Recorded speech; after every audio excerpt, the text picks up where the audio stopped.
வணக்கம் நண்பர்களே, என் வீடியோக்களும் பதிவுகளும் தம்பி ஜோதிடம் 20.blogspot என்னும் இணையதளத்தில் உள்ளது.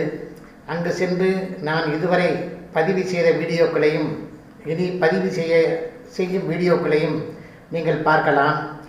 இன்று இந்த வீடியோவில் இதுவரை தனித்தனியாக தந்த விளக்கங்களை ஒன்றாக சேர்த்து கொடுத்து பின் அடுத்த விளக்கங்களை இதில் பதிவிடுகிறேன்.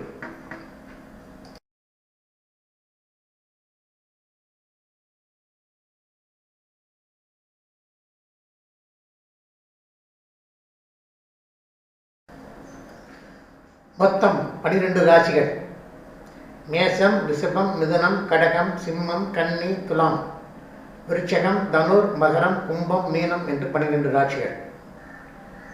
கிரகங்கள் 9: சூரியன், சந்திரன், செவ்வாய், புதன், குரு, சுக்கிரன், சனி, ராகு, கேது என்ற 9 கிரகங்கள். ராசியில் அதன் தன்மைகள், அதாவது ஒவ்வொரு ராசியிலும் கிரகங்கள் அடையும் ஆட்சி, உச்சம், சமம், நட்பு தன்மைகள். அடுத்து 27 நட்சத்திரங்களுக்கு 108 பாதங்கள். 108 பாதங்கள் ஒவ்வொரு ராசியிலும் எப்படி பகிர்ந்து அளிக்கப்பட்டுள்ளது. ஒவ்வொரு ராசியிலும் உள்ள நட்சத்திரங்களும் அதனுடைய பாதங்களும். 29 நட்சத்திரங்கள் மும்மூன்றாக பிரிக்கப்பட்டு ஒவ்வொரு 3 நட்சத்திரத்திற்கும் ஒரு கிரகம் அதிபதியாக அமைந்துள்ளது. இவ்விளக்கங்களை முந்தைய வீடியோவில் கொடுத்துள்ளேன். அதன் சாரங்களை இவ்வீடியோவில் கொடுத்துள்ளேன். இனி ஒவ்வொரு மனித உறுப்புக்கும் எந்தெந்த ராசி என்பதை பார்ப்போம். மொத்தம் 12 பாவங்கள். எது லக்னமாக விடுகிறதோ அதுதான் முதல் பாவம்.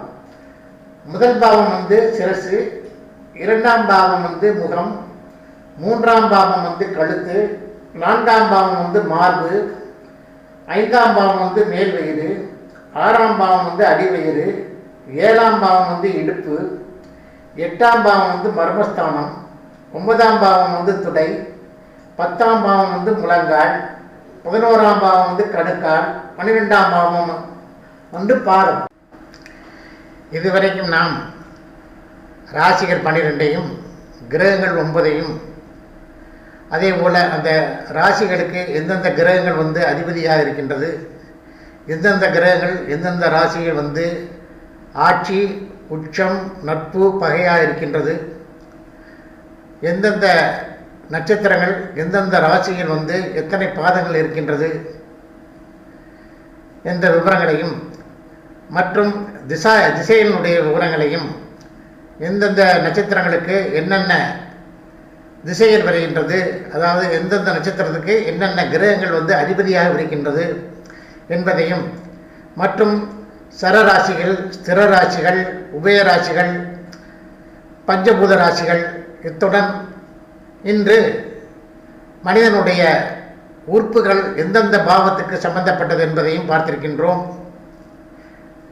இவைகளை முதலில் நீங்கள் மனதில் நன்றாக பதிந்து கொள்ளுங்கள். இதெல்லாம் அடிப்படையான விஷயங்கள். இந்த அடிப்படையான விஷயங்கள் தெரிந்தால்தான் நாம் பலன் சொல்லும் பொழுது கரெக்டாக பலன் சொல்ல முடியும். சரியான பலன்களையும் சரியான தெளிவான முறைகளையும் சொல்ல முடியும்.